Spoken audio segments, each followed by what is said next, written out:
I never thought a simple video could change how I saw my own family forever. One quiet evening, scrolling without interest, I saw my son smiling beside his wife and her family, laughing easily, speaking freely. And then I heard the words that stopped my breath. I was not a father to be respected or a man who had sacrificed quietly for years. I was a freeloader, an ungrateful burden they joked about while enjoying a life I had paid for without question. In that moment, something inside me cracked, not loudly but completely. I remembered every bill I covered, every problem I solved in silence, every time I stepped back so they could step forward. I remembered the promises never thanked and the loyalty never returned. That video was not meant for me, but it revealed everything I was never supposed to see. The betrayal was casual, effortless, and that hurt more than anger ever could. I did not confront them. I didn't argue. I watched, listened, and made a decision that would change all of our lives. What they did not realize was that comfort has a source and silence has a limit. From that night on, I began preparing in ways they could not imagine. I let them believe nothing had changed while every thread holding their easy life together slowly loosened. If you think this is just another story about family disappointment, stay with me. Because what comes next is not loud or cruel, but precise. And by the end, you will understand why some lessons only arrive when the money stops and the truth finally has nowhere left to hide. My name is Charles Whitmore. I am 64 years old, a retired civil engineer who spent 37 years designing bridges and overpasses across the American West. I've been a widower for 2 years now, since the morning Eleanor closed her eyes and left me alone in a house that still smells like her lavender soap. The morning it all began felt like any other. I woke at 6 as I always do and made my coffee in the old percolator Eleanor refused to replace. She said the new machines made coffee taste like plastic, and even now I can't bring myself to buy one. I stood at the kitchen window watching the sun climb over the Rockies, steam rising from my cup, and thought about nothing in particular. That's the strange gift of grief. After enough time, the silence stops hurting and just becomes the shape of your days.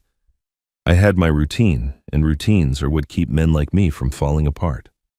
Morning coffee. A walk through the garden Eleanor planted where I still talk to her roses like she might hear me. Breakfast alone at the table we bought together 40 years ago, and on the first of every month a transfer of $2,000 to my son Daniel's account. I never asked for thanks. I never expected acknowledgement. Giving is simply what fathers do, and I had always believed that love was its own receipt. That afternoon, I made the mistake of opening my phone. I rarely use social media. Eleanor was the one who kept up with such things. But Daniel's wife Lauren had tagged him in something, and curiosity got the better of me. I tapped the notification and waited for the video to load. It was a gathering at Lauren's parents' house. I recognized the living room from photographs, cream-colored walls, expensive furniture, people holding wine glasses like accessories. The camera panned across smiling faces. I half knew Lauren's sisters, her father with his politician's grin, a few friends whose names I'd never bothered to learn.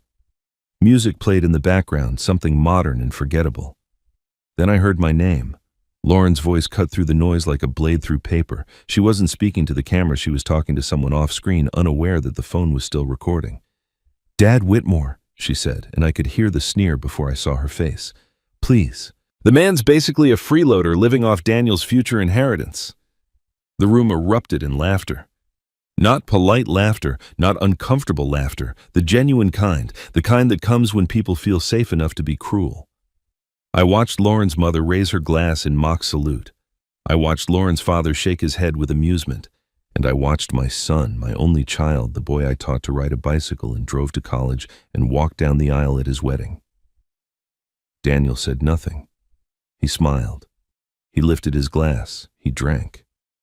I played the video again, then a third time. Not because I couldn't believe what I'd heard. I've lived long enough to know that people rarely surprise you. They only reveal themselves. But because I wanted to memorize every face, every laugh, every silent agreement that Charles Whitmore was a joke, a burden, a man to be tolerated until he had the decency to die. Freeloader. The word echoed in the hollow of my chest. Freeloader. As if the house they lived in hadn't been possible because of me. As if Tommy's school tuition paid itself. As if the checks I'd written for 15 years had come from thin air rather than decades of my labor. I closed the app, set down the phone, Sat in Eleanor's chair by the window and watched the afternoon light fade over the mountains. I didn't call Daniel. I didn't text Lauren. I didn't do anything at all because for the first time in my life I understood that some wounds cannot be healed with conversation. Some betrayals are too complete for explanation. The house was quiet. Eleanor's roses swayed in the evening breeze, and somewhere deep inside me, something that had been asleep for 40 years began to wake. I heard every word clearly, and for the first time in 40 years of being a father, I didn't look for excuses to forgive my son. That night, sleep refused to come. I lay in the darkness of our bedroom, Eleanor's side of the bed still untouched after 2 years, and found myself counting. Not sheep, not breaths, but dollars. The mathematics of fatherhood tallied in the silence, like an accountant settling a debt no one had asked to see. It started with Daniel's student loans, $47,000 accumulated over 4 years at the state university interest, compounding while he searched for his footing after graduation. He called me one evening, voice tight with shame, and said he didn't know how he'd ever pay it off. I told him not to worry. I wrote the check the next morning and never mentioned it again. That was 1998. Daniel was 23. Lauren hadn't yet entered the picture, and my son still called me every Sunday just to talk. Then came the house. Daniel and Lauren had been married 2 years when they found the place in the suburbs, a modest colonial with a big backyard perfect for the children they were planning. The down payment was $85,000, and Daniel's salary at the marketing firm couldn't stretch that far. "We'll pay you back," he promised, standing in my living room with blueprints spread across the coffee table. "Every cent, Dad, I swear." I nodded and smiled and transferred the money that week. The repayment never came. I never asked. Tommy arrived 3 years later, a beautiful boy with Eleanor's eyes and Daniel's stubborn chin. When he turned 5, Lauren decided public school wasn't good enough for her son. She found a private academy with a prestigious reputation and a tuition of $12,000 per year. Daniel called apologetic, as always, explaining that they were stretched thin. I told him education was the most important investment a family could make. I paid for 8 years without complaint, watching my grandson grow through photographs and occasional visits that never lasted long enough. The credit card debt came in waves. Twice, Daniel confessed that things had gotten out of control, once when Lauren remodeled the kitchen without a budget, once when they took a vacation to Europe that somehow tripled in cost. $34,000 in total, erased with 2 phone calls to my bank. I never lectured. I never criticized. I simply solved the problem because that's what fathers do. And through it all, the monthly transfers continued. $2,000 every first of the month for 8 years running. Just a little help, I told myself. Just until they get on their feet. But the feet never seemed to find solid ground, and the help became expectation, and the expectation became entitlement. So gradual, I didn't recognize it until I heard my daughter-in-law call me a freeloader on a video meant for people who would never know the truth. $347,000. I did the math that sleepless night, adding columns in my head like I was back at the engineering firm, reviewing project budgets. $347,000 given freely, without contracts, without interest, without a single demand for gratitude. Eleanor would have known the exact figure. She always kept better records than I did. But Eleanor was gone, and I was left alone with numbers that no one else would ever acknowledge. She had tried to warn me. I remember the conversation clearly now, though I dismissed it at the time as the worry of a dying woman. It was 3 months before the end, when the cancer had stolen her appetite, but not her clarity. We were sitting on the porch watching the sunset paint the mountains gold, and she took my hand with a grip that surprised me with its strength. "Don't let them know the numbers, Charles," she said. "The moment they see a figure, they'll see an obligation, not a gift. They'll calculate what they're owed rather than what they've been given." I told her she was being pessimistic. I told her family didn't need accountants. I told her that love was enough, that gratitude would come naturally, that Daniel was our son, and Lauren was his wife, and blood was thicker than spreadsheets. Eleanor just looked at me with those knowing eyes and said nothing more. Now, lying in the dark, I remembered something else. In her final year, Eleanor began meeting privately with Margaret Hale, her closest friend from college. Margaret had been an estate attorney before she retired, sharp as a tack and twice as pointed. The meetings happened every few weeks, always at Margaret's house, always without me. When I asked Eleanor what they discussed, she smiled that mysterious smile of hers and said, "Girl talk, darling. Nothing you'd find interesting." I believed her then. I'm not sure I believe her now. What were you planning? Eleanor, what did you see that I was too blind to notice? The questions circled my mind like vultures over carrion, and still sleep would not come. I stared at the ceiling until dawn crept through the curtains, painting the room in pale gray light, and realized that my wife had understood something about our son's family that I had refused to see. Eleanor tried to warn me. I just never imagined she could be so completely right. The morning after my sleepless night, I decided to finally do what I had been avoiding for 2 years. I would organize Eleanor's belongings. The closet full of her clothes, the boxes of photographs, the drawers stuffed with decades of accumulated memories. I told myself it was time. Perhaps what I really wanted was to feel close to her again, to search for answers in the artifacts of our shared life. But as I sorted through her things, my mind kept drifting backward to the day Lauren first walked through our front door. Daniel had been dating her for 6 months, and he was eager for us to meet the woman he planned to marry. I remember Eleanor squeezing my hand as we waited in the living room, her expression unreadable. When the door opened and Lauren stepped inside, I thought I understood why my son had fallen so hard. She was beautiful, yes, but it was more than that. Lauren had a way of making you feel like the most important person in the room. She complimented Eleanor's cooking with such sincerity that my wife actually blushed. She asked me about my engineering work with genuine curiosity, or what seemed like genuine curiosity at the time. She offered to help with the dishes, to clear the table, to handle anything that needed handling. "Please let me take care of that," she said over and over, her smile wide and warm. "You've done so much already. Just relax and enjoy." We were charmed. At least I was charmed. Eleanor remained quieter than usual that evening, watching Lauren with an expression I couldn't quite read. When I asked her later what she thought, she paused for a long moment before saying, "She's very polished, Charles, very polished indeed." I took it as a compliment. I should have heard it as a warning. The wedding was lovely. The early years seemed happy enough. But somewhere along the way, Lauren's helpfulness transformed into something else entirely. It happened so gradually that I didn't notice until the patterns had already calcified into permanence. She began managing the family calendar, deciding when we could visit and for how long. Christmas at her parents' house became mandatory. Thanksgiving rotated, but somehow our turn never seemed to arrive. When Tommy was born, I assumed we would see more of our grandson, but the opposite proved true. Lauren controlled access like a border guard, citing nap schedules and doctor's appointments and activities that couldn't possibly be interrupted. Maybe next weekend, she would say, and next weekend would become next month, and next month would dissolve into the blur of another year. The condescension crept in so slowly I mistook it for concern. "Dad, you don't need to worry about that," she would say when I asked about Daniel's work or their finances. "Let me handle it. You just enjoy your retirement." At first, it felt like kindness. Then came the sharper edges. "You're not as sharp as you used to be, Dad. It's nothing to be ashamed of. Aging happens to everyone." She delivered each comment with that same smile, the one that curved her lips but never quite reached her eyes. I started to dread her visits, though I couldn't have articulated why. Eleanor, I noticed, had stopped trying to hug her hello.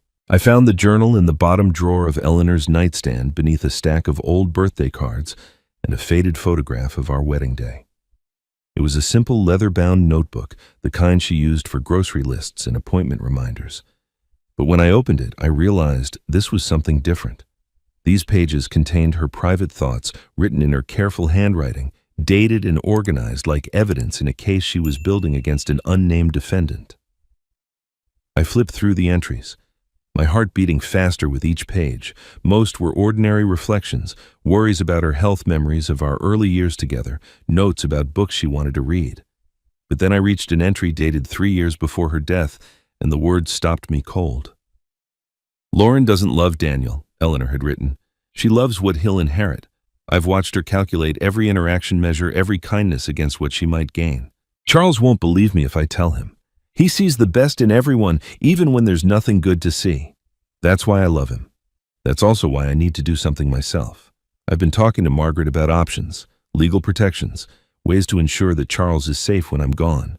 I don't know yet what form it will take, but I refuse to leave him defenseless against that woman." I read the passage 3 times, each word landing like a stone in still water. Eleanor had seen through Lauren years before I caught even a glimpse of the truth. She had recognized the predator circling our family while I was still admiring the predator's smile. And she had been planning something involving Margaret, something legal, something designed to protect me from a threat I didn't even know existed. I closed the journal and pressed it against my chest, as if I could absorb Eleanor's wisdom through the leather binding. The late afternoon sun slanted through the bedroom window, casting long shadows across the floor. Somewhere in this house, or perhaps in Margaret's possession, there were answers waiting to be discovered. Eleanor had not left me defenseless after all. She had simply been too wise to tell me about the armor until I was ready to wear it. My wife wrote this 3 years before she died. She knew, and according to this journal, she was planning something. The question is, would I set Eleanor's journal aside that evening? But her words followed me through the house like ghosts. She had seen the truth about Lauren years ago, had tried to protect me from beyond the grave, and all the while I had remained willfully blind. But as I sat in the darkening living room, watching shadows stretch across the floor, my thoughts drifted from my daughter-in-law to my son. Lauren was the architect of cruelty, yes, but Daniel had been her silent partner, and that silence had its own weight, its own particular betrayal. The memories came unbidden, rising like bile. I thought of my 70th birthday 4 years ago now, when Daniel and Lauren had promised to host a dinner in my honor. I arrived at their house with a bottle of wine and a heart full of foolish hope. The table was set beautifully, candles, flickering cloth napkins, folded into elegant shapes. But there were only 4 places: Daniel, Lauren, Tommy, and an empty chair that I soon realized was meant for Lauren's mother, who arrived 20 minutes later with apologies for her tardiness. I stood in the doorway, bottle in hand, and understood that there was no seat for me at my own birthday dinner. Lauren's face arranged itself into an expression of theatrical dismay. "Oh no," she said, pressing a hand to her chest. "I completely forgot. I'm so sorry, Dad. Let me get another chair." She made it sound like an innocent mistake, but I saw the flicker of something else in her eyes, satisfaction perhaps, or simply the pleasure of a small, deniable cruelty. Daniel said nothing. He helped bring another chair from the garage, a folding metal thing that wobbled on the dining room carpet, and placed it at the corner of the table where I would have to crane my neck to see anyone's face. He didn't meet my eyes. He didn't apologize. He simply sat down and began passing dishes as if nothing unusual had occurred.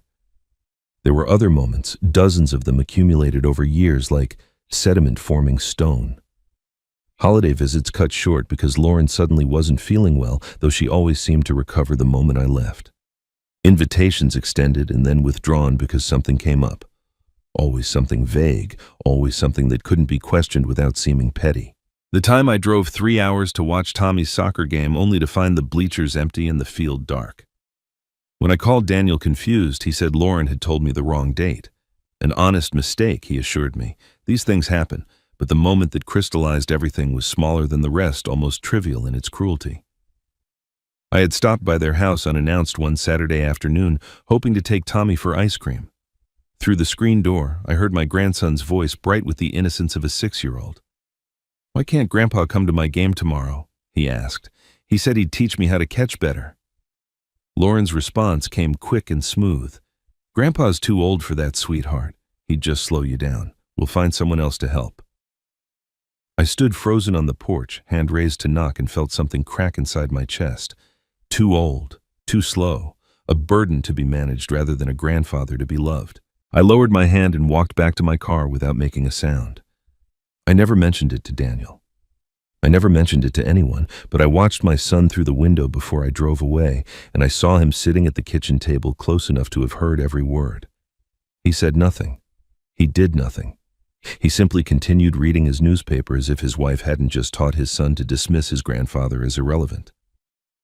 For years I told myself Daniel was weak, a man so desperate to avoid conflict with his wife that he would sacrifice his own father on the altar of domestic peace.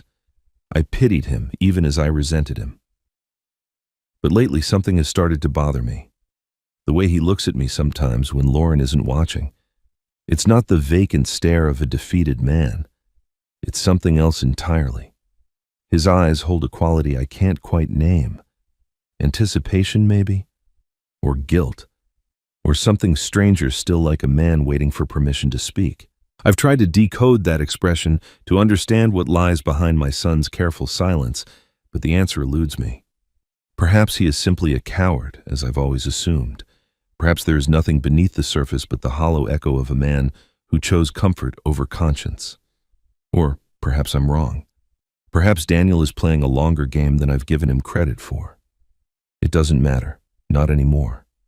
Sitting in the darkness of my living room, Eleanor's journal resting on the table beside me, I made a decision. I would not explain myself to people who should already understand my worth. I would not beg for respect from those who should offer it freely. I would not attack because vengeance is exhausting and I am too old for theatrics. I would simply stop. Stop giving, stop hoping, stop pretending that my love could purchase what should have been given without cost. The clock on the mantel ticked steadily, marking seconds I would never get back. Outside, the Colorado night was vast and cold and utterly indifferent to the small tragedies of family. I closed my eyes and let the silence settle around me like a blanket. My son stayed quiet through all of it. But silence comes in different forms. I just haven't figured out which kind his is. The decision to act came quietly, without fanfare or ceremony. I woke the morning after my resolution with a clarity I hadn't felt in years. The fog of denial had lifted, and in its place was something sharper, more focused. I would not make grand pronouncements or deliver ultimatums. I would simply begin to withdraw one small thread at a time and see how long it took for anyone to notice the fabric unraveling. I started with the auto insurance. 2 years ago, Lauren had called me with a request wrapped in the language of family obligation. Her car insurance premiums had increased, she explained, and money was tight. Daniel's salary only stretched so far. Would I mind terribly covering the payments for a few months just until they got back on their feet? Family helps family, she said, and I could hear the smile in her voice, the one that expected compliance. I agreed without hesitation. The few months became a year, then 2, and the $200 left my account every month like clockwork. That morning I called the insurance company and canceled the policy. The representative asked if I was sure, reminded me that the coverage would lapse immediately, warned me about the consequences of driving uninsured. I thanked her for her concern and confirmed my decision. When I hung up the phone, I felt something I hadn't experienced in longer than I could remember. It took me a moment to identify the sensation. It was relief. The particular relief of setting down a burden you didn't realize you'd been carrying. I didn't call Daniel to explain. I didn't text Lauren with a warning. I simply let the payment lapse and waited to see what would happen next. 3 days passed in silence. I tended Eleanor's garden, cooked simple meals for one read books I'd been meaning to finish for years. The quiet was almost peaceful. Then my phone buzzed with a text message, and the peace evaporated like morning dew. Dad, something's wrong with the insurance. Can you check on it? Thanks. Lauren's words glowed on my screen, casual and demanding in equal measure. There was no greeting, no inquiry about my health or well-being, just an assumption that I would jump to solve her problem as I had always done before. I read the message twice, then set the phone face down on the kitchen counter and returned to my coffee. An hour later, the phone buzzed again. Hello, this is kind of urgent. The double question marks conveyed irritation poorly disguised as concern. I imagined Lauren staring at her phone, waiting for the response that always came, growing increasingly agitated by its absence. The thought gave me no pleasure, but it gave me no guilt either. I had spent 15 years responding to every summons, solving every crisis, absorbing every slight with a smile. The silence I offered now was not cruelty. It was simply the sound of a man who had finally stopped volunteering for his own diminishment. The third message arrived that evening, and its tone had shifted from demanding to accusatory. Daniel said, "You're being weird. What's going on?" I stared at those words for a long time. Daniel said, "You're being weird," not "Daniel is worried about you" or "Daniel wants to talk." Just a report of my strangeness delivered without context or compassion. I wondered if my son had actually said those words, or if Lauren was simply using his name as a weapon. Either possibility depressed me equally. I turned off my phone and placed it in the drawer of the hallway table where it could buzz and chirp and demand attention without disturbing my peace. Then I walked to the bedroom and retrieved Eleanor's journal from its hiding place beneath my pillow. The leather felt warm in my hands, as if it still held some trace of her body heat. I had read through most of the entries by now, tracing the evolution of her thoughts from mild concern to deep suspicion to something approaching certainty. But tonight I turned to a page I hadn't examined closely before, dated just 2 months before the cancer stole her voice for good. The entry was shorter than the others, written in handwriting that trembled slightly at the edges. I could see the effort. Each word had cost her the determination to communicate something vital before time ran out. "If Charles is reading this," she had written, "it means I'm gone, and it means he's finally ready to hear what I couldn't tell him while I was alive. I tried so many times to warn him about Lauren, about the way she looks at our savings like a wolf eyes a wounded deer. But he wouldn't listen. He couldn't listen. His faith in family is the most beautiful and most dangerous thing about him." I paused, swallowing hard against the lump forming in my throat. Even in her final days, Eleanor had understood me better than I understood myself. The entry continued. "I've made arrangements with Margaret. Legal protection, safeguards, things Charles would never have agreed to if I'd asked permission. Margaret knows everything. When the time comes, she'll explain. I only hope Charles can forgive me for going behind his back. Everything I've done out of love. He'll understand that eventually. He always does." I closed the journal, slowly pressing my palm flat against the cover, as if I could reach through the pages and touch her one last time. Eleanor had been planning something significant enough to involve attorneys and legal documents, something she'd hidden from me because she knew I would resist. And Margaret Hale, her oldest friend, held all the answers. The house settled around me with its familiar creaks and sighs. Outside, the Colorado wind whispered through the pines, carrying the scent of approaching autumn. I thought about calling Margaret immediately, demanding explanations, but something held me back. Eleanor had written that I would be ready when the time came. Perhaps the time had not yet fully arrived. Perhaps I needed to understand the depth of the betrayal before I could appreciate the scope of her protection. Eleanor wrote, "Margaret knows everything." But everything about what I drove to Margaret Hale's house on a Tuesday morning, when the autumn sun hung low over the Rockies and the aspens along the highway blazed gold against the evergreen pines. She lived in a modest craftsman bungalow outside Denver, the kind of house that suggested comfort without pretension. Eleanor had always said Margaret was the most practical person she knew, a woman who spent 30 years as an estate attorney and retired with the wisdom to know exactly what mattered and what didn't. I hadn't called ahead. Part of me worried that if I gave her warning, she might prepare evasions, rehearse deflections. But as I pulled into her gravel driveway and saw her standing on the front porch with 2 cups of coffee, I realized my caution had been unnecessary. Margaret had been waiting for me. Perhaps she had been waiting for years. "Charles?" she said as I climbed the porch steps. Her voice was warm but unsurprised, as if my arrival was simply the next item on a schedule she had memorized long ago. "Eleanor said you'd come eventually. I just didn't know when." She handed me one of the cups and gestured toward a pair of wooden rocking chairs that faced the mountain view. I sat down heavily, suddenly exhausted by the weight of questions I didn't know how to ask. Margaret settled into the chair beside me, her silver hair catching the morning light, her eyes sharp with the intelligence that had made her one of the most respected attorneys in the state. "You found the journal," she said. It wasn't a question. "I found the journal," I confirmed. "She wrote about you. About meetings, legal protections, things she couldn't tell me while she was alive." Margaret nodded slowly, wrapping both hands around her coffee cup. "Eleanor loved you more than anything in this world, Charles. But she also knew you. She knew you'd never agree to certain precautions while she was alive to argue with. You'd say she was being paranoid, that family should trust family, that Lauren deserved the benefit of the doubt." She paused, a sad smile crossing her face. "She used to call it your beautiful blindness, the way you insisted on seeing good in everyone even when the evidence pointed elsewhere." I wanted to defend myself, but the words died in my throat. Eleanor had been right. I would have fought her every step of the way. "Tell me about my finances," I said instead. "Tell me what Lauren actually controls." Margaret set down her coffee and leaned forward, her expression shifting into something more professional.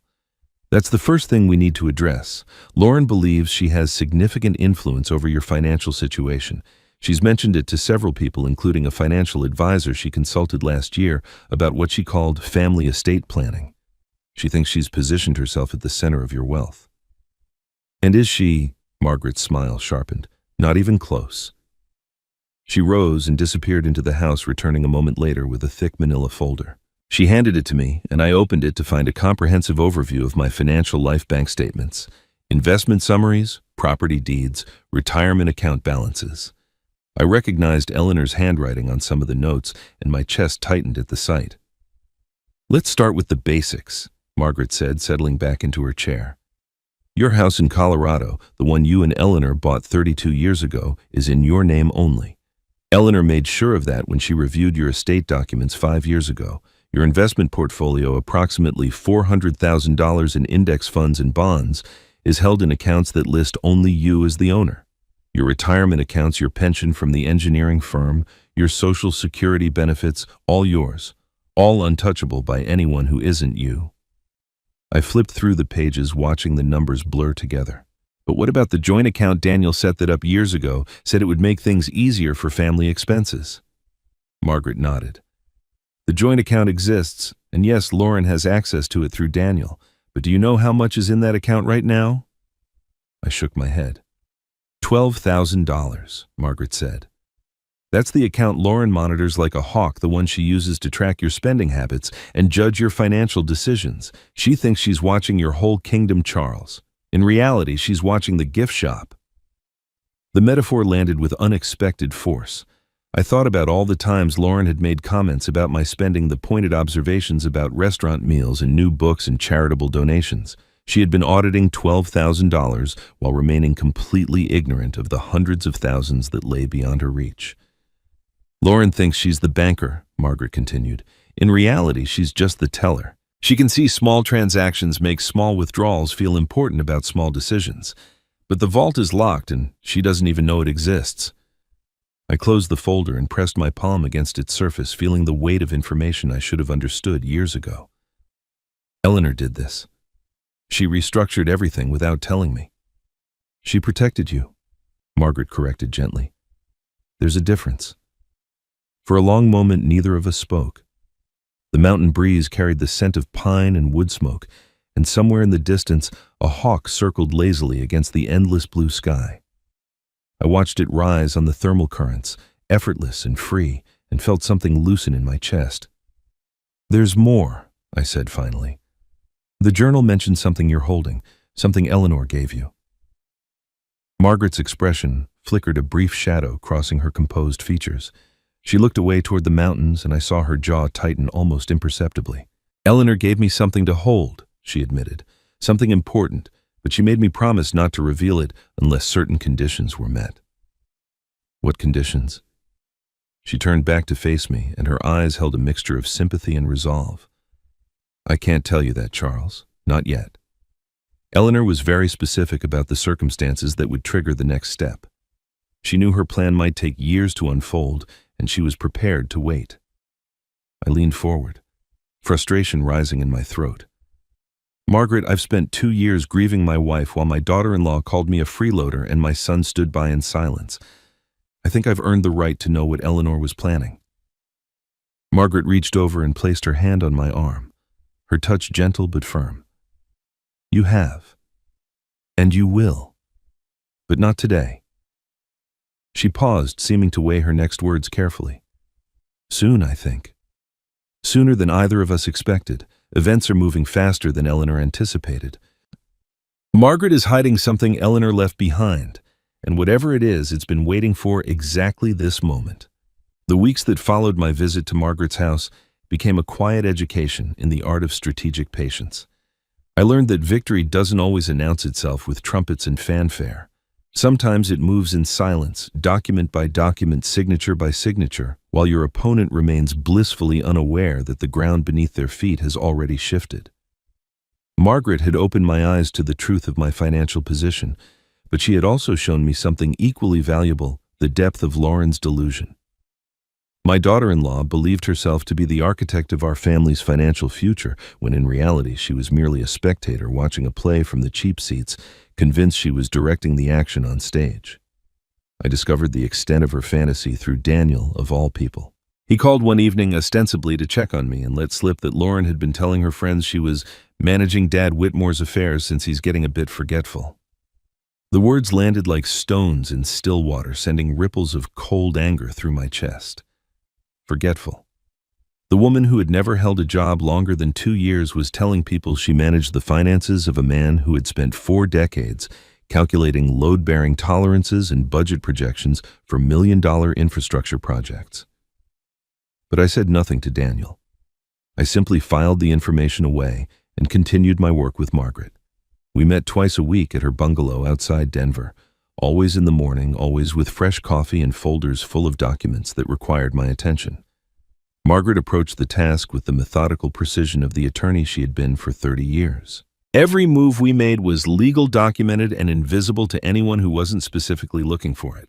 First, we updated my beneficiary designations. The life insurance policy that had listed Daniel as primary beneficiary for 20 years was quietly amended. The retirement accounts that would have passed directly to my son were restructured with new contingencies. I didn't remove Daniel entirely. He was still my son, despite everything, but I added layers of protection that would ensure Lauren could never touch a cent without meeting conditions she would find impossible to satisfy. Next, we changed passwords. Every online banking portal, every investment platform, every account that could be accessed electronically received new credentials that existed only in my memory and in a sealed envelope Margaret kept in her office safe. Lauren had somehow obtained my login information for the joint account years ago, probably through Daniel, and had been monitoring my transactions with the vigilance of a suspicious spouse. Let her watch, I thought. Let her see the small deposits and modest withdrawals and believe she understands the full picture. Finally, we consolidated accounts. The scattered investments Eleanor and I had accumulated over decades were gathered into a single, well-protected portfolio managed by a firm Margaret trusted completely. The statements went to a post office box I had rented in a neighboring town, far from any mailbox Lauren might access during her visits. Through it all, I maintained the appearance of the confused old man Lauren believed me to be. I answered her occasional texts with vague pleasantries. I accepted Daniel's dutiful phone calls with the patience of a father who had long ago stopped expecting substance from his son. I gave them no reason to suspect that the ground beneath their assumptions was eroding with every passing day. Then Margaret presented me with the final piece of her strategy. "I need you to get Lauren to sign this," she said one morning, sliding a single page across her kitchen table. The document bore the heading Investment Account Authorization and was filled with the kind of dense legal language that made most people's eyes glaze over within seconds. I picked it up and scanned the contents, but the terminology was beyond my engineering expertise. "What is it?" Margaret's smile held an edge I hadn't seen before. "On its face, it appears to be a routine authorization allowing family members to receive information about your investment accounts, the kind of thing financial advisors send out every few years for compliance purposes." She paused, her eyes meeting mine with steady intention. "What it actually does is remove any existing access permissions for non-account holders. Once Lauren signs this, she loses the ability to make inquiries or request statements or claim any connection to your investments whatsoever." I stared at the document, understanding slowly dawning. "She won't read it." "No," Margaret agreed. "She won't. Lauren has spent years cultivating the image of someone who handles financial matters with competence and authority. She won't admit even to herself that she doesn't understand what she's signing. Her pride won't allow it." The plan was elegant in its simplicity. I would present the document to Lauren during my next visit, frame it as routine paperwork my financial advisor needed for his records, and watch her sign away her last claim to involvement in my affairs. She would do it with confidence, perhaps even with condescension, never realizing that her eagerness to appear capable was the very trap that would spring shut around her. It happened exactly as Margaret predicted. I drove to Daniel's house on a Saturday afternoon, the document folded casually in my jacket pocket. Lauren greeted me with her usual mixture of false warmth and barely concealed impatience. When I mentioned that my advisor needed a family signature for some routine paperwork, she practically snatched the page from my hands. "Of course," she said, already reaching for a pen. "I handle all of Daniel's financial documents too. It's easier when one person keeps track of everything." She signed without reading a single line. I watched her hand move across the page, confident and unhesitating, and felt nothing. Not triumph, not satisfaction, not even the grim pleasure of revenge. Only the quiet recognition that justice sometimes arrives not with thunder, but with the soft scratch of pen on paper. I thanked her politely, tucked the document back into my pocket, and endured another hour of stilted conversation before making my excuses to leave. As I drove home through the fading autumn light, I called Margaret and reported my success. "She just locked herself out of the vault," Margaret observed, "and she has no idea." Lauren thought she was winning. She didn't realize she'd just signed away her last key to my kingdom. The first snow of the season fell on the day Lauren's carefully constructed world began to crack. I stood at my kitchen window watching the flakes drift down like tiny messengers of change and felt the particular stillness that comes before a storm breaks. I didn't know yet what was happening 40 miles away in my son's house, but I sensed it somehow, the way old bones sense a shift in weather. I learned the details later, pieced together from fragments and overheard conversations, and the voicemail that would change everything. But even without the specifics, I could imagine the scene with perfect clarity. Lauren at her laptop, credit card in hand, booking the vacation she'd been planning for months. The Maldives, she had told her friends. Private bungalows over crystal water spa treatments, 5-star dining. A trip that would cement her reputation as a woman who had arrived, who commanded resources, who lived the life others could only envy. The total came to $15,000. Lauren entered the card number with the confidence of someone who had never been denied anything she truly wanted. She clicked the confirmation button and waited for the receipt that would validate her position in the world. Instead, the screen displayed 2 words that must have stopped her heart. Transaction declined. She tried again, certain there had been a technical error, the same result. She pulled out a different card. One linked to an account she believed she monitored and controlled the account. She thought represented her access to the Whitmore family resources. Declined again. Lauren called the bank. I can imagine her voice in those first moments, the practiced calm of a woman accustomed to having problems solved for her. "There must be a mistake," she would have said. "I need to speak with a manager. This is a joint family account." The representative's response was polite but firm. "Ma'am, I'm showing that you're not authorized on this account. You're not listed as an account holder or an authorized user." "That's impossible. Check again." "I've checked twice, ma'am. The records are clear. Perhaps you could contact the primary account holder to clarify the situation." The call ended. And then, according to what I later pieced together, chaos erupted in my son's house with a fury that shook the walls. Lauren screamed at Daniel with an intensity that brought Tommy running from his room in tears. She accused my son of conspiring against her, of hiding money, of being complicit in some elaborate scheme to humiliate her. Daniel, by all accounts, stood in the kitchen and absorbed the assault with the practiced stillness of a man who had weathered many such storms. He didn't defend himself. He didn't fight back. He simply waited for the hurricane to exhaust itself. When it finally did, when Lauren had retreated to the bedroom with mascara streaking her cheeks and threats of lawyers echoing in her wake, Daniel picked up his phone and called me. I was sitting in my living room when the screen lit up with his name. The phone rang once, twice, 3 times.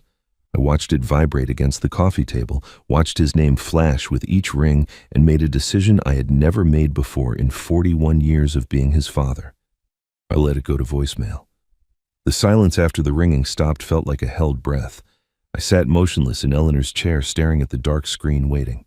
Part of me expected the phone to ring again immediately, expected Daniel to persist until I answered, expected the familiar dance of crisis and rescue to begin anew. But the phone stayed silent.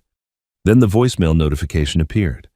I let it sit for nearly an hour before I gathered the courage to listen. I made myself a cup of tea, checked on the temperature in Eleanor's greenhouse, reorganized a shelf of books that didn't need reorganizing. I was stalling and I knew it. Finally, with the winter darkness pressing against the windows and the house settling into its nighttime sounds, I pressed play. Daniel's voice filled the room, and it was nothing like what I had expected. "Dad." A pause, a breath that sounded ragged. "I know what you're doing. I understand." Another pause, longer this time. "But Lauren is losing it, completely losing it, and I'm afraid she's going to do something drastic." His voice dropped lower, almost to a whisper.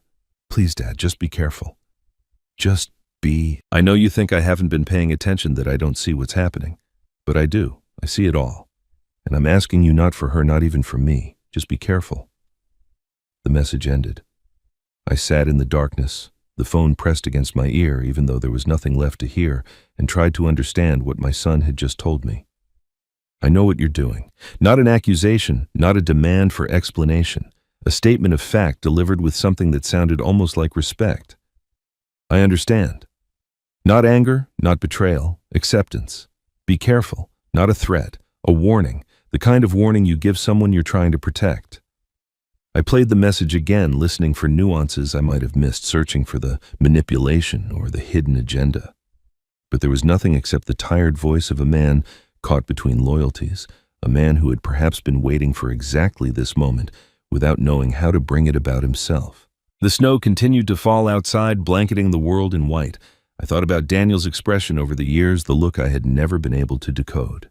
Anticipation, I thought, or guilt. Now I wondered if it had been something else entirely. Hope, perhaps. The desperate hope of a man trapped in a cage of his own making, watching his father from across an unbridgeable distance, waiting for someone to finally test the bars. Daniel said, "I know what you're doing." At first I thought he was angry. Now I wonder if he was trying to protect me. I spent 2 days thinking about Daniel's voicemail before he called again. This time I answered.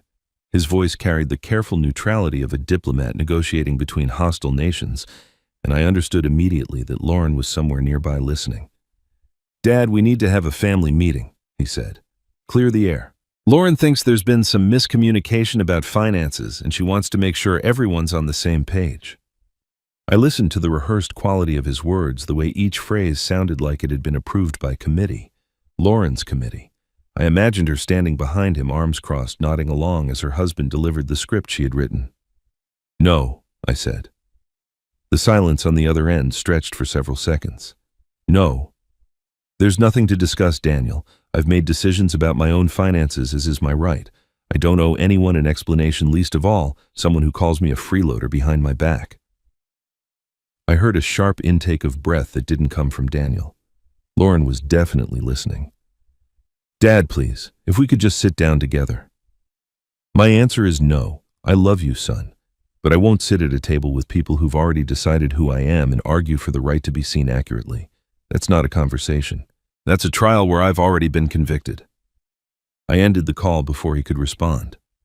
My hand trembled slightly as I set down the phone, not from fear, but from the unfamiliar exertion of holding a boundary I had never before thought to establish.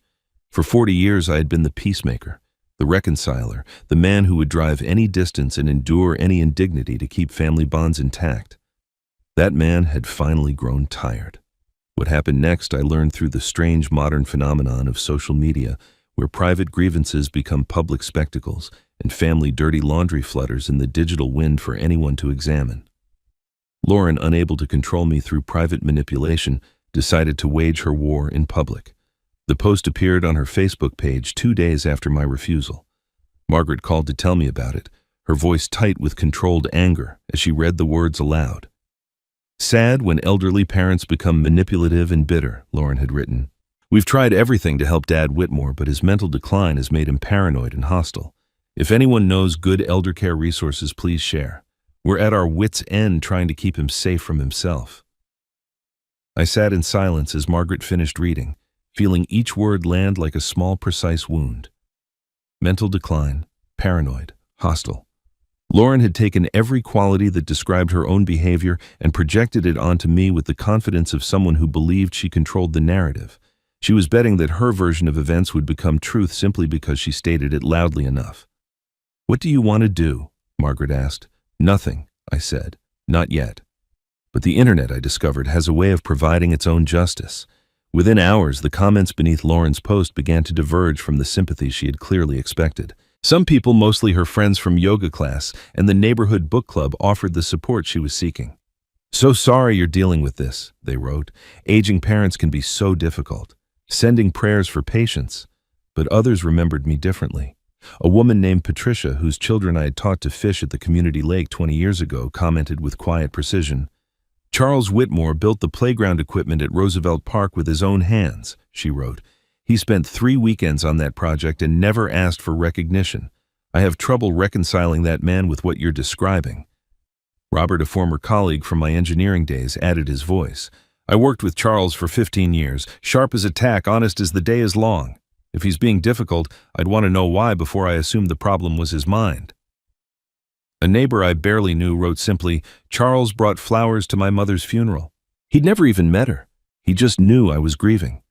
The private messages began arriving that evening. People I hadn't spoken to in years reached out through the electronic ether to offer their support. I saw what Lauren wrote. One message read, "That's not the Charles Whitmore I know, not even close."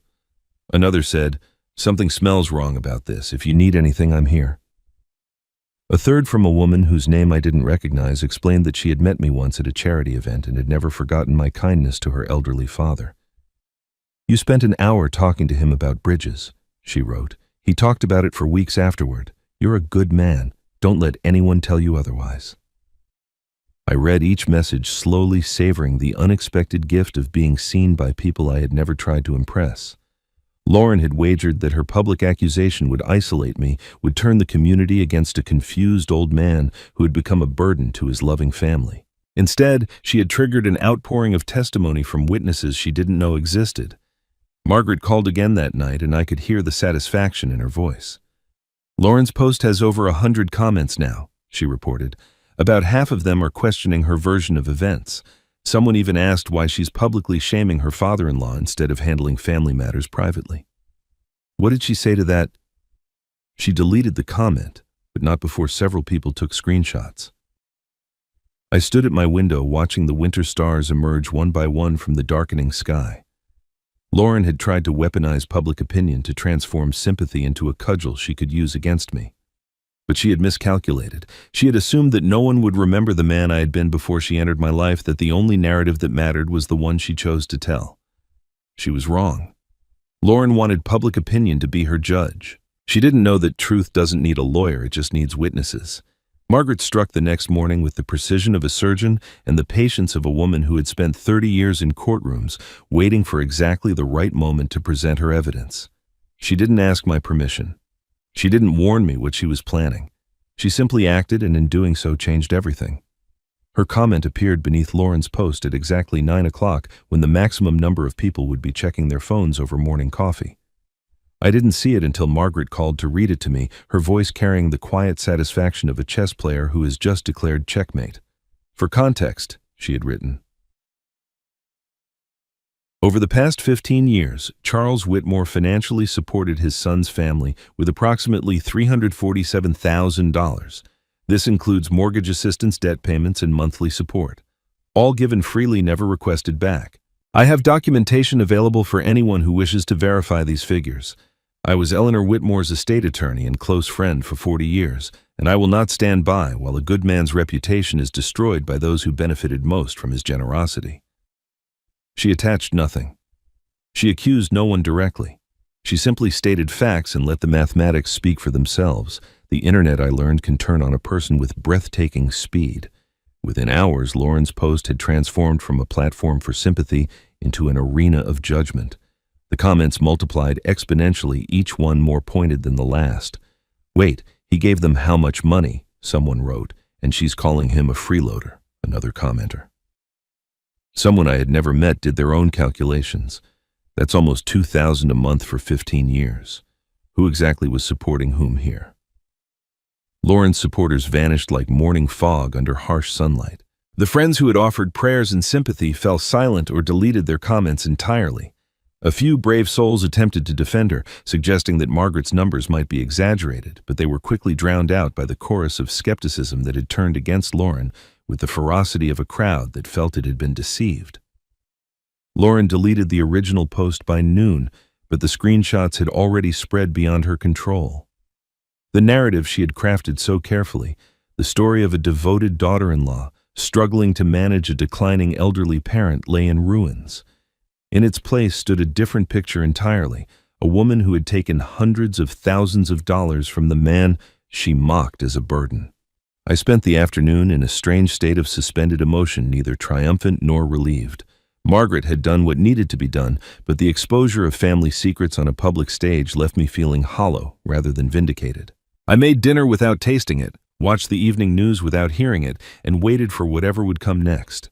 It came at 8 o'clock with a knock on my front door. I opened it to find Daniel standing on my porch, snow dusting his shoulders, and something I had never seen before burning in his eyes. He looked exhausted, older than his 41 years, but also somehow lighter, as if a weight he had been carrying for a long time had finally begun to lift. "Can I come in?" he asked. I stepped aside without a word. He walked past me into the living room, and I noticed his hands were trembling slightly.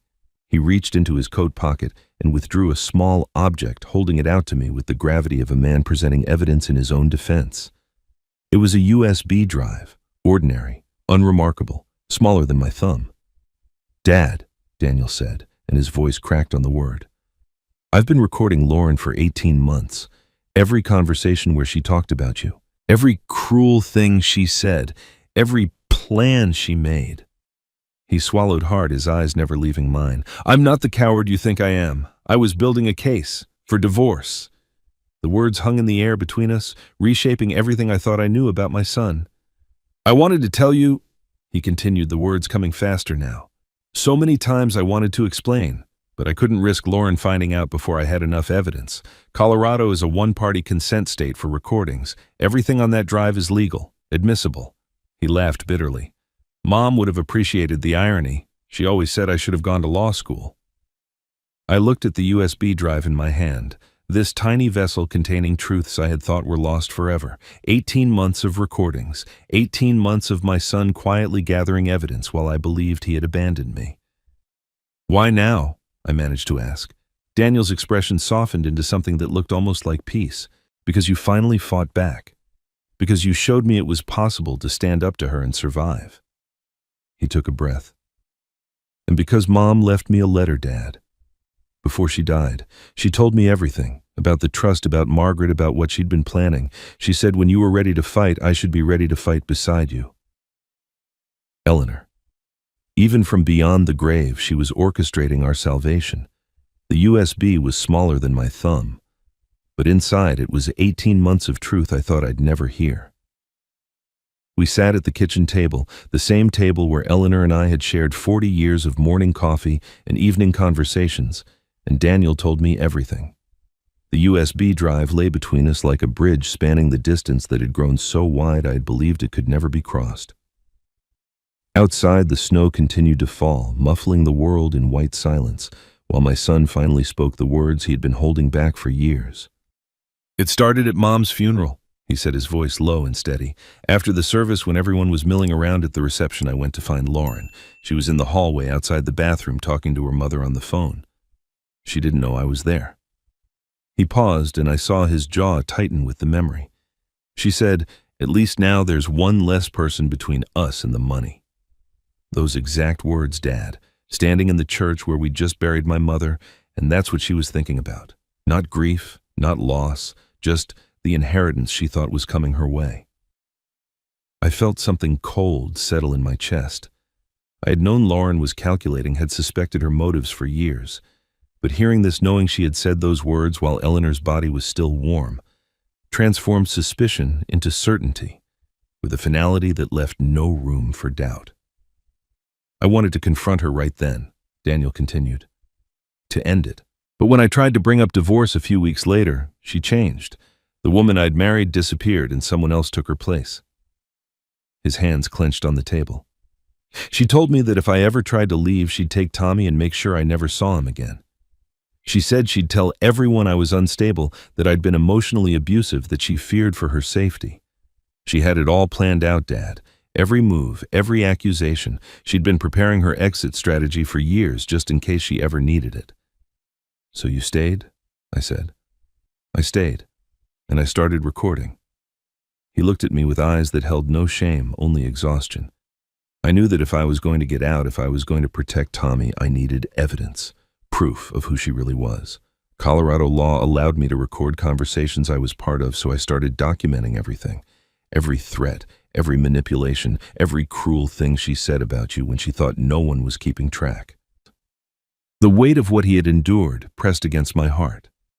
My son, whom I had judged as weak, had been fighting a silent war for 18 months. He had absorbed my disappointment, my cold silences, my unspoken accusations of cowardice, all while building the case that would eventually set us both free. "There's something else," Daniel said. He reached into his coat again and withdrew a folded piece of paper, worn soft at the creases from repeated handling. Mom left me a letter. She hid it in a copy of To Kill a Mockingbird on my bookshelf. She knew it was the only book Lauren would never touch. He unfolded the paper with the careful reverence of a man handling a sacred text and began to read aloud. Danny. Eleanor had written, I know about Lauren, I've always known. A mother sees things that a father's love sometimes blinds him to. I've watched her calculate every kindness measure, every gift against what she might gain. And I've watched you suffer in silence because you think there's no way out. Daniel's voice wavered but held steady. You're not trapped, my darling boy. You just can't see the door yet. When you're ready to fight, know that I've left tools for both you and your father. Find Margaret. She'll explain everything. And when the time comes, stand beside your father the way I know you want to. He'll need you, and you'll need him. I love you both more than words can hold. Be brave. Mom. The paper trembled in his hands as he finished reading. I stared at my son at the tears he was no longer trying to hide and felt the last walls between us crumble into dust. Eleanor had known. She had planned. She had written letters to both of us, planting seeds of resistance that would bloom only when we were ready to receive them. My wife, even in death, had been orchestrating our salvation with the patience and precision of a woman who understood that some battles require years to win. I rose from my chair. Daniel looked up at me, uncertain, vulnerable, in a way I hadn't seen since he was a small boy afraid of thunderstorms. I crossed the distance between us and did something I hadn't done since he was a child. I pulled my son into my arms and held him with all the strength I had left. You were never weak, I said, my voice rough with emotion. You were waiting, just like your mother taught you. Daniel's shoulders shook against me. We stood there in the kitchen, father and son reunited by the ghost of the woman who had loved us both enough to plan for the battles she would never live to see. Eleanor wrote letters to both of us. She'd been preparing for this war long before any of us knew it had started. Daniel stayed late into the night, and we talked until the words ran dry. When he finally left, promising to return the next day with Tommy, I stood at the window and watched his taillights disappear into the snow-covered darkness. For the first time in years, I felt something I had almost forgotten existed: hope. My son had come home to me. Whatever happened next, we would face it together. But Lauren, I knew, was not finished. Women like her don't surrender quietly. They escalate. The warning came 3 days later, delivered by Daniel in a voice tight with controlled fury. He had overheard Lauren on the phone with an attorney discussing something she clearly didn't want him to know about. The words he caught were enough to paint a clear picture: guardianship petition, mental incompetence, financial control. She's going to try to have you declared unfit, Daniel said. She thinks if she can get a court to say you can't manage your own affairs, she can take control of everything. She doesn't know about the trust, Dad. She still thinks your assets are accessible. I thanked him for the warning and immediately called Margaret. Within an hour, we had a plan. The following morning, I drove to Denver and submitted myself to a comprehensive cognitive evaluation administered by Dr. Richard Holloway, a neuropsychologist Margaret had worked with for decades. For 3 hours, I answered questions, solved puzzles, recalled lists of words, and demonstrated my ability to manage complex financial decisions. Dr. Holloway was thorough, professional, and utterly unsparing in his examination. When the results came back 2 days later, they were unambiguous.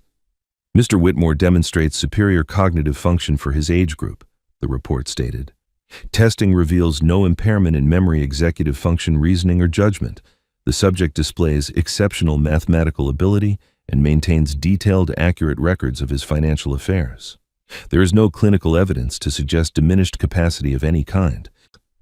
Margaret filed the evaluation with the county court that same afternoon, along with a preemptive statement from my personal physician confirming my excellent physical and mental health. We were building a fortress of documentation, and Lauren didn't even know she was about to charge headlong into walls she couldn't see. Her petition arrived a week later. I read it with a strange sense of detachment, as if observing someone else's life being dissected on paper. Lauren had crafted a portrait of me as a confused, paranoid old man who had become a danger to himself and others. She cited my erratic financial behavior and sudden hostility toward family members who only wanted to help. She requested emergency guardianship powers, claiming the situation was urgent and that delay could result in irreparable harm to the elderly individual in question. The court dismissed her petition within 72 hours. The judge, confronted with Dr. Holloway's comprehensive evaluation and my physician's testimony, found no grounds to proceed. Lauren's claims dissolved like sugar in water, leaving nothing behind but the bitter residue of her failed ambition. But the true devastation came from a source she never anticipated. I was sitting in Margaret's living room when her phone rang. She answered, listened for a moment, and then handed it to me with an expression I couldn't quite read. "It's for you," she said. "Lauren's attorney." I took the phone, puzzled. "This is Charles Whitmore." The voice on the other end was male, professional, and audibly uncomfortable. "Mr. Whitmore, this is David Pearson. I've been representing your daughter-in-law in certain legal matters. I'm calling because I believe there's been a significant misunderstanding about your financial situation." "Go on." He cleared his throat. "When Mrs. Whitmore retained my services, she represented that she had substantial knowledge of your assets and their accessibility. However, upon filing the guardianship petition, we received documentation from the court that revealed information she apparently did not possess." I waited, letting the silence stretch. "Mr. Whitmore, your primary assets are held in an irrevocable trust established 4 years ago.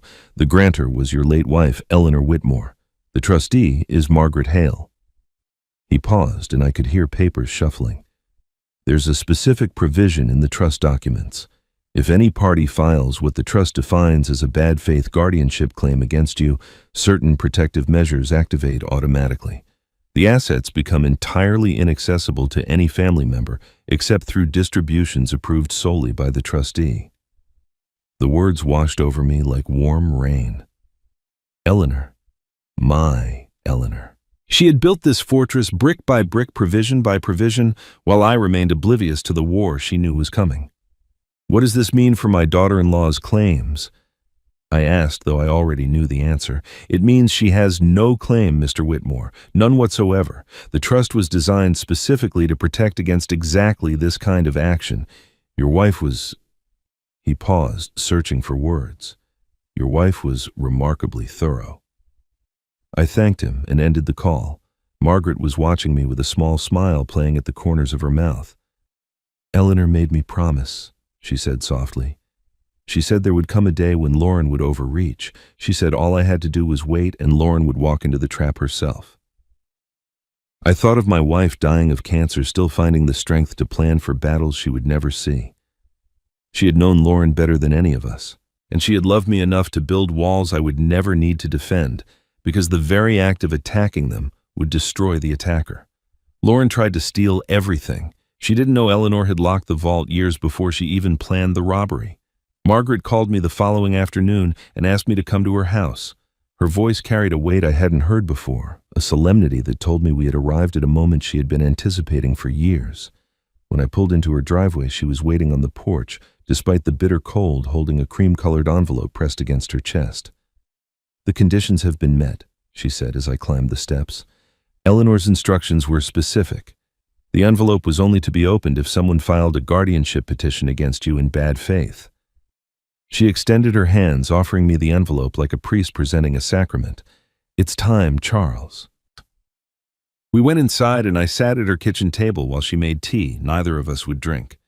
The envelope felt heavier than paper, and ink should feel weighted with secrets and love and the ghost of a woman who had understood me better than I ever understood myself. My name was written across the front in Eleanor's elegant handwriting, the letters slightly shaky from the illness that was already claiming her when she wrote them.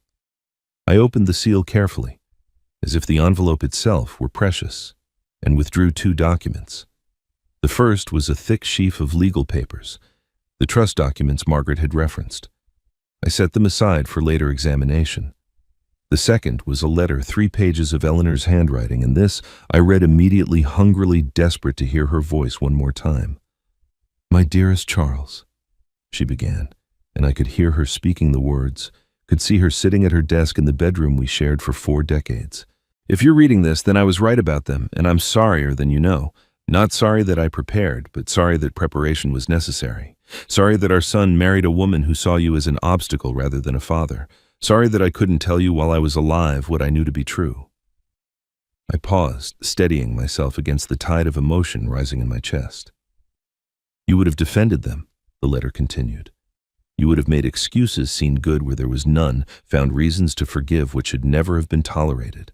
That's who you are, Charles. That's why I fell in love with you 50 years ago and why I love you still. Your faith in people is the most beautiful and most dangerous thing about you. She was right. I would have fought her every step of the way, insisted that Lauren deserved another chance, that family loyalty demanded patience and grace. I would have been wrong, and Eleanor had known it. So I did what I had to do in secret. Margaret helped me establish the trust using the inheritance from my parents' money that was always solely mine. I named her as trustee because I knew you would never suspect your wife's best friend of conspiracy. I could almost see Eleanor smiling as she wrote those words. The provisions are simple but absolute. If anyone ever tried to have you declared incompetent out of greed rather than genuine concern, the trust would protect everything I've placed in its care.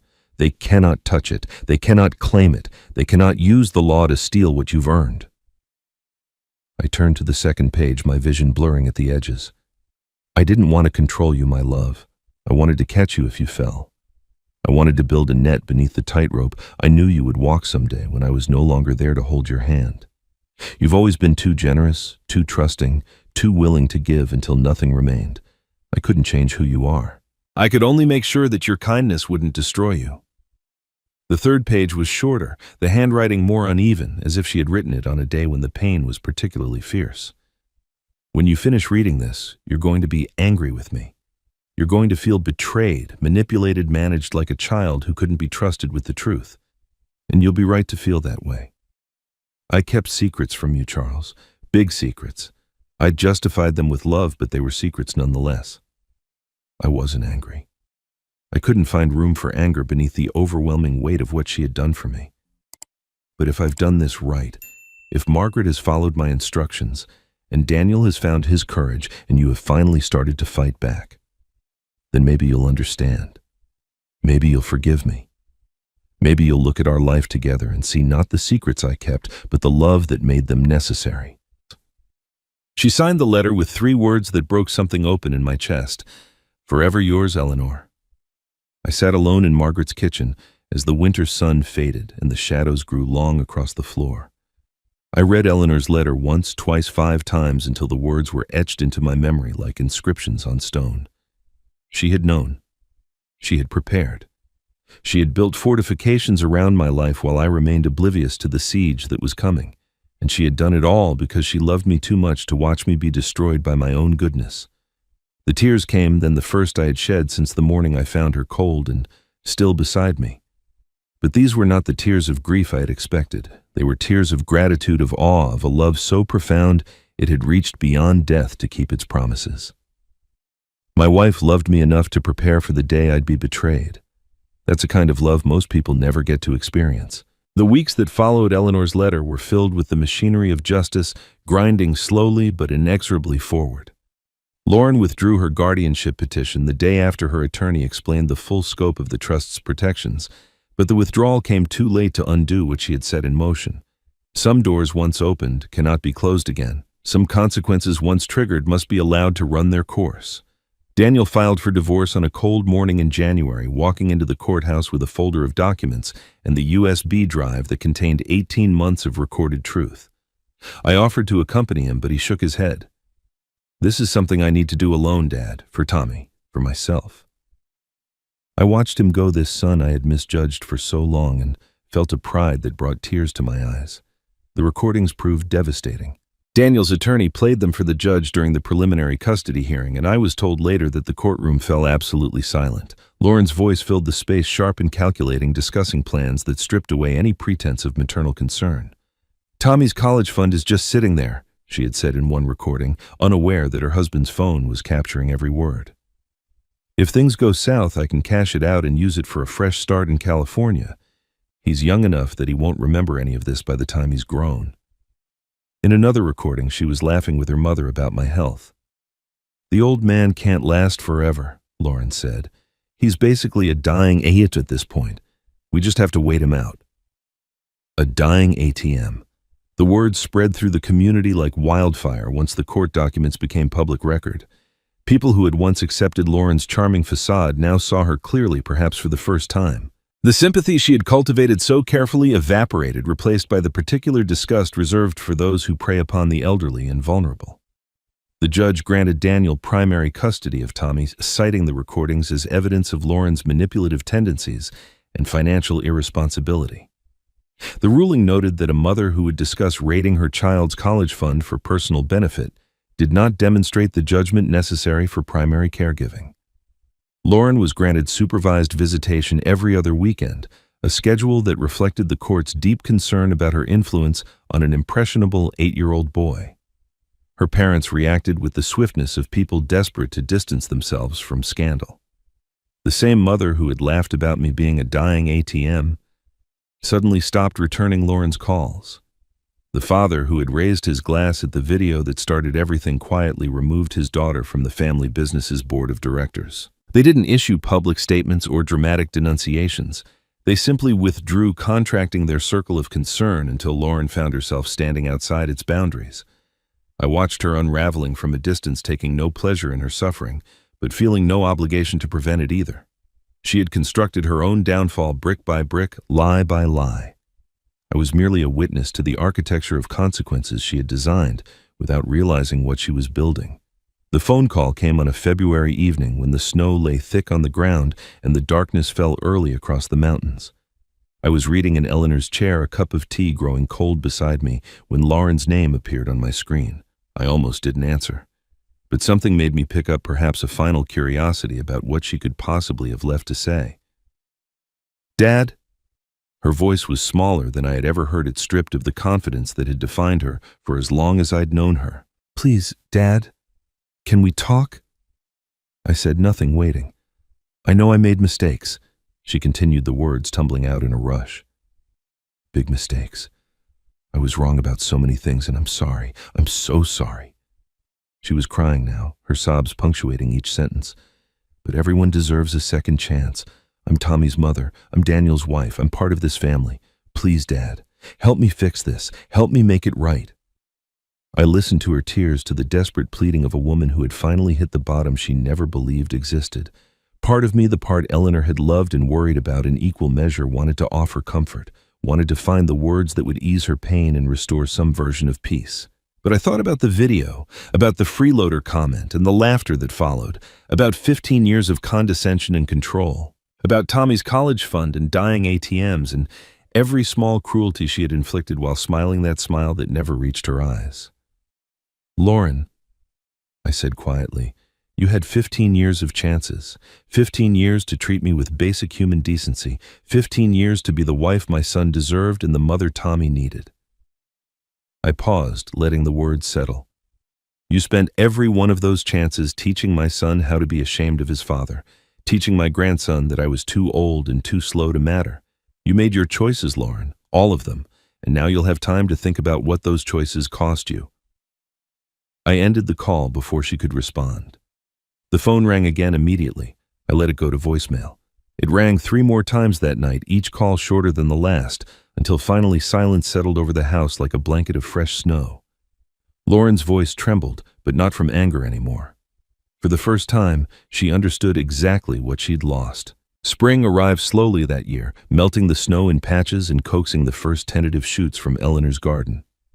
I watched the transformation from my kitchen window each morning, coffee in hand, and felt something inside me thawing as well. The winter had been long and brutal in ways that had nothing to do with temperature, but it was finally mercifully coming to an end. The divorce was finalized on a Tuesday in April. Daniel called me from the courthouse parking lot, his voice carrying a mixture of exhaustion and relief that I recognized from my own journey through grief. "It's done, Dad," he said. "It's really done." I told him to come over for dinner, and he arrived that evening with Tommy in tow, both of them looking lighter than I had seen them in years. Daniel found an apartment 3 miles from my house, a modest 2-bedroom in a complex that catered to young professionals and people starting over. He joked that he fit both categories now. The shared custody arrangement gave him Tommy every other week, plus Wednesday evenings and alternating holidays. It wasn't the constant presence he wanted, but it was enough to rebuild upon. We established new rituals without ever formally discussing them. Every Sunday morning, Daniel and Tommy would appear at my door around 9 o'clock, and I would make pancakes the way Eleanor used to make them, with buttermilk and a touch of vanilla and blueberries folded into the batter. Tommy would set the table with the same dishes his grandmother had used for decades, handling each plate with a care that suggested he understood their significance, even if he couldn't articulate it. The conversations at those Sunday breakfasts were simple, unburdened by the weight of everything we had endured. We talked about Tommy's school projects and the friends he was making in his third-grade class. We discussed Daniel's new position at a marketing firm downtown, a job he had taken specifically because it offered stability and reasonable hours rather than the prestige Lauren had always pushed him to pursue. We planned weekend trips to the mountains and debated which vegetables to plant in the expanded garden plot I was preparing for spring. We didn't talk about Lauren. Her name became a silence we chose together, not out of avoidance but out of completion. There was nothing left to analyze, no wound that required further examination. She had become part of our past, a chapter we had closed and shelved with no intention of rereading. The silences between our words grew comfortable in a way they had never been before. Daniel would sit at the kitchen table watching Tommy devour pancakes with the bottomless appetite of childhood, and I would see him smiling for no reason at all. Sometimes he would catch me looking and nod slightly, an acknowledgement that needed no translation. We were father and son again. Finally, after years of distance, neither of us had known how to bridge. I found the letter on a Saturday afternoon in late May while cleaning out the last corners of Eleanor's study. The room had remained largely untouched since her death, a small museum of her presence that I had been reluctant to disturb. But the time had come to reclaim the space to honor her memory through use rather than preservation. The envelope was tucked inside a poetry anthology she had kept on her desk, the same book she had been reading during her final weeks. It was addressed to Daniel in her careful handwriting, but there was no stamp. No evidence it had ever been mailed. She must have written it just days before she died, when the cancer had stolen her strength, but not her clarity. I held the envelope for a long moment, feeling its weight, its promise. Then I set it aside and finished my cleaning, waiting for Sunday. Daniel arrived the next morning with Tommy as always, and we ate our pancakes and talked about nothing important. When Tommy went outside to play in the garden, I retrieved the envelope from where I had placed it on the mantel and handed it to my son without explanation. He looked at the handwriting and went very still. "I found it yesterday," I said. "She never mailed it. I think she meant for you to find it eventually, when the time was right." Daniel opened the envelope with trembling hands and withdrew a single sheet of paper. I watched his face as he read, watched the emotions move across his features like clouds across a summer sky. His jaw tightened. His eyes grew bright with tears he didn't try to hide. When he finished, he read it again silently, his lips moving slightly as if committing each word to memory. Then he looked up at me and the tears finally spilled down his cheeks. "What did she say?" I asked gently. He handed me the letter, unable to speak. I took it and read Eleanor's final words to our son. "My beautiful boy," she had written. "You were never weak. You were just waiting for permission to be strong. I give it to you now. Be the man your father raised you to be. I love you. I have always loved you, and I will be watching over you both until we meet again. Mom." I folded the letter carefully and handed it back to Daniel. He pressed it against his chest over his heart, and the tears continued to fall. "I miss her, Dad," he said, his voice breaking. "So do I, son. Every single day."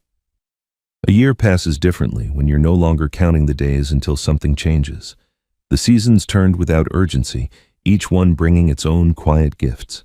Summer blazed across the mountains and faded into autumn's gold. Winter returned with its familiar silence, then yielded once more to spring. I watched the cycle complete itself from Eleanor's garden, from my kitchen window, from the porch where I had learned to sit without restlessness, and I understood for the first time what contentment actually meant. I heard about Lauren occasionally through the peripheral channels that carry information in small communities, whether you seek it or not. She had moved into an apartment complex on the other side of town, a modest one-bedroom in a building filled with young professionals and people in transition. The house she and Daniel had shared, the one I had helped them buy 15 years ago, was sold in the divorce settlement. Her share of the proceeds after debts were settled barely covered 6 months of rent.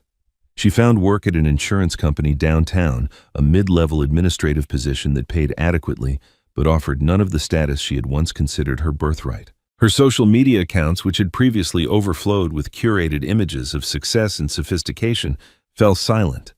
The friends who had once gathered at her dinner parties and laughed at her jokes about the forgetful old father-in-law stopped calling.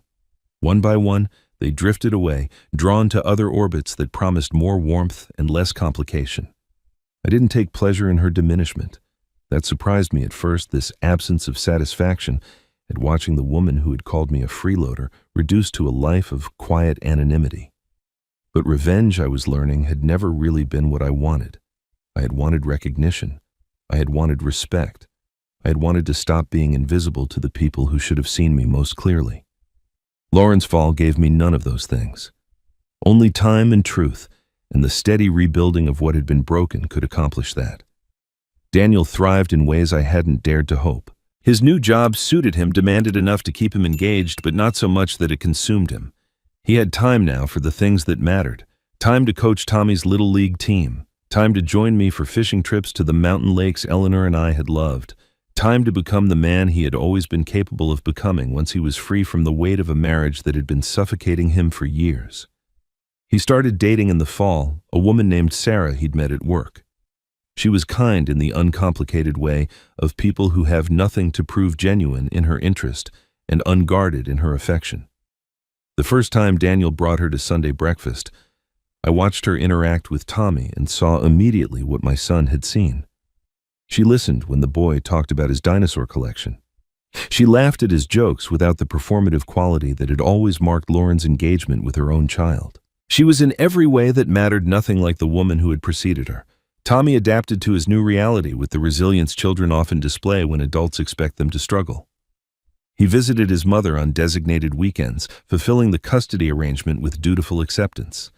But increasingly he asked to spend his free time at Grandpa Charles's house, where there was always fresh pie cooling on the counter, and someone who had infinite patience for questions about why the sky was blue, or how bridges stayed up, or whether fish could feel sad. I became, in those months, the grandfather I had always wanted to be. The grandfather Lauren had prevented me from being with her careful management of access and her subtle suggestions that I was too old, too slow, too irrelevant to matter. Tommy and I built model airplanes together. We planted vegetables in Eleanor's garden and celebrated when the first tomatoes ripened on the vine. We sat on the porch in the evenings and watched the stars emerge, and I told him stories about his grandmother that made her live again in the space between us. In the spring, on what would have been Eleanor's 64th birthday, I established the Eleanor Whitmore Scholarship Fund. Margaret helped me structure it properly, ensuring that the money I contributed would continue to grow and give for generations. The fund supported first-generation college students from our community, young people who had the talent and drive to succeed but lacked the financial resources to pursue their dreams. Eleanor had been a first-generation student herself, working 2 jobs to put herself through school, while her parents watched with pride they couldn't afford to express in dollars. She would have loved knowing that her name lived on in this way, opening doors for strangers who would never know the woman whose legacy made their futures possible. On the anniversary of her death, I drove to the cemetery where she rested beneath a simple granite stone. I brought white lilies, her favorite flowers, and placed them carefully against the marker. The morning was cool and clear, the kind of Colorado spring day that makes you believe the world is capable of infinite renewal. I knelt on the grass and traced the letters of her name with my fingertip. "You were right about everything," I whispered. "About Lauren, about Daniel, about what I needed to learn and when I would finally be ready to learn it." I paused, feeling the familiar ache of her absence, but also something new, something that felt almost like peace.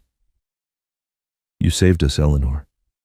Even from wherever you are now, you reached back through time and caught us before we fell. I don't know how to thank you for that. I don't know if there are words big enough." A breeze stirred the lilies, making them sway as if in response.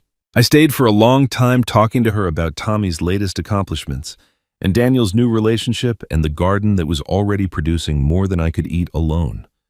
I told her about the scholarship fund and the first recipients, 2 young women who had written thank you letters so heartfelt they made me cry. I told her that I was happy, truly happy, for the first time since she left. When I finally stood to leave, the sun had climbed high overhead, warming the stone beneath my hand. "I love you," I said. "I will always love you, and I will spend whatever time I have left being worthy of what you gave me." I drove home slowly, taking the long way through the mountains, letting the beauty of the landscape fill the spaces that grief had hollowed out. Daniel and Tommy were waiting on my porch when I arrived, ready for our Sunday breakfast, even though it was only Saturday. Tommy ran to meet me, wrapping his arms around my waist, and over his head, I saw my son smiling with an ease that still surprised me after everything we'd endured. I used to think revenge meant destroying the people who hurt you. I was wrong. Real revenge is building a life so good, so full, that they spend every day knowing what they lost. Eleanor taught me that. Not through anger, but through love. And in the end, love won. And so ends the story of Charles Whitmore, a man who learned that the greatest strength isn't found in confrontation, but in quiet dignity. He didn't defeat Lauren through anger or revenge. He won by simply refusing to be diminished any longer, by standing firm in his own worth, and by trusting in the love his wife had left behind to guide him home. Eleanor saw the storm coming years before it arrived. She couldn't stop it, but she could build shelter. She couldn't change the people who would hurt her husband, but she could make sure they would never destroy him. That's the kind of love that transcends death itself, the kind that reaches across the void to catch the ones we leave behind. Every story we tell leaves a mark, and this one reminds us that real strength doesn't come from tearing others down. It comes from knowing when to stand firm, when to walk away, and when to trust that truth will eventually find its voice. So I ask you now, what would you have done in Charles's place? Have you ever had to protect your peace from someone who mistook your kindness for weakness? Have you ever loved someone enough to prepare for battles you knew you wouldn't live to see? Share your thoughts in the comments below. Your story might be the one that helps someone else find the courage to stand their ground. If this story moved you, subscribe for more tales of family betrayal, redemption, and the quiet power of love that refuses to surrender. And remember, sometimes the most powerful revenge is simply living well with your head high and your heart at peace.